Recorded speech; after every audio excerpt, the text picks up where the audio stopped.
Yeah, the shop started in 1999 up at Wickham Summit Dry Ski Slope. It was primarily there obviously to help the riders, local riders in the slope, and obviously kind of travelling people to the shop as well. Unfortunately, I encountered a fire in 2006, so the whole shop basically burnt down with all our stock as well. So we had firefighters carrying all the stuff out of the shop, which was a bit of a nightmare, but we lost a lot of stock.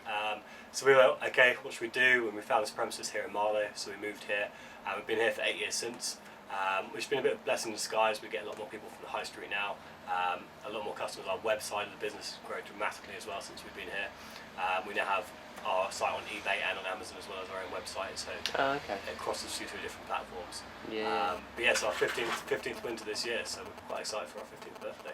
Oh, that's cool. Yeah, so basically we ship all over worldwide. We ship a lot of stuff to America in the winter, kind of products that people can't get hold of. We do a lot into the UK, up to Scotland as well. Right.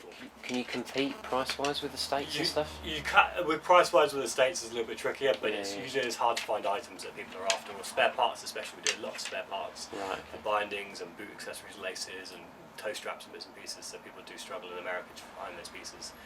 We do everything basically you need to get snowboarding, so snowboards, boots, bindings, obviously hardware essentials, obviously then jackets, pants, socks, gloves, balaclavas, goggles, helmets, bandanas, anything you need basically to kind of go riding we have. We concentrate on snowboard brands, we don't really try and do any ski brands, so everything is snowboard orientated, which I think our customers appreciate. They're coming to a cool snowboard shop and finding exactly what they want to make themselves look good on the hill and to get kit that works as well.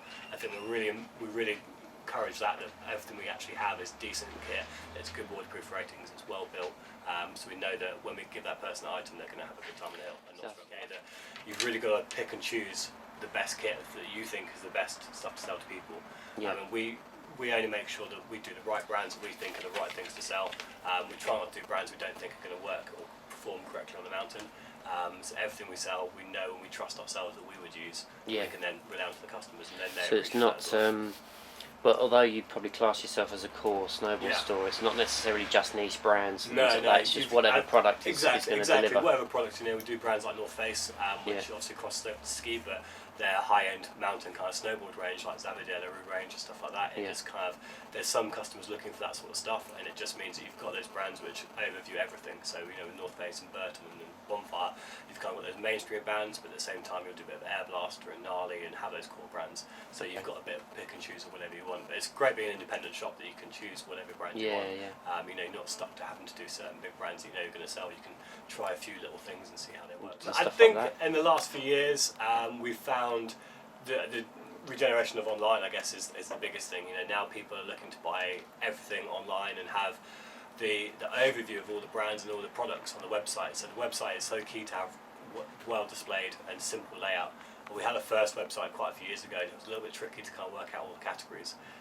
And now our new website is much clearer, much easier to use, and much easier to navigate. And we get a lot of comments on that. So I think people now are used to shopping with big brands online, with ASOS or Next, people like that, and so then they expect that when they come to a snowboard world, that's still available for them to use as an easy platform to use on the website. So I think we've got to try and get that across as much as we can. The phone's always there for people to get in touch with and to kind of people ask questions. We're very lucky that we're going to go on a few board tests each year, so we go out to Avon Premiere in January and obviously do all the buying testing there, so we have 3 days to ride key products and new initiatives in snowboarding to test those out before we buy them. And then we go away in May to the annual UK spring break snowboard trip out in Austria, which means we take all our staff then, so everybody rides everything, which is then the easiest way to do it. So if someone comes in the store, the girls and the boys have ridden the stuff they need to ride, so we've got any answers people have, or any questions people have, we've got the answers for them, which makes a big difference, because sometimes when you go to a different store or a big chain or online, you haven't quite sure, if you're not quite sure on the technology or terminology of something, you've got no one to ask, whereas hopefully if we've ridden it all and done our research, then people can come and ask us questions and we can give honest advice and make sure we get the right product for them. So is there anything that's not in yet that you really think is actually going to be pretty sick? I think usually we find with the Jones snowboards, they're one of our biggest undercover brands, I'd say now. People only know about them if they're snowboarders. First timers don't usually come into a Jones product, it's usually something that's been riding for a while. But for that customer who's looking for a free ride machine, like a free ride snowboard, Jones is hands down has the market tied up for that.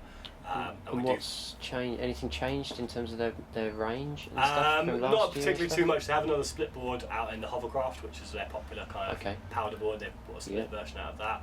They've also got a new board out called the Aviator. Well, the Aviator's come back out again, but they've redesigned it a little bit. So it's just a little bit more accessible, because I think before there was kind of like, they're quite intermediate and advanced quite intense, isn't it? Some of the So they've now brought them down a little bit and made them a little bit more that personal. It's an all-mountain rider, but doesn't really go in the park and just wants to ride the mountain more. They've then got models and stuff for that sort of range, around that kind of 380 to 400 range for that mountain rider. So we found that those boards, they do sell very quickly.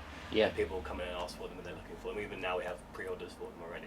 So I think that's a really key thing we do, because we're such a small store and we only carry a certain amount of products to fit in the shop.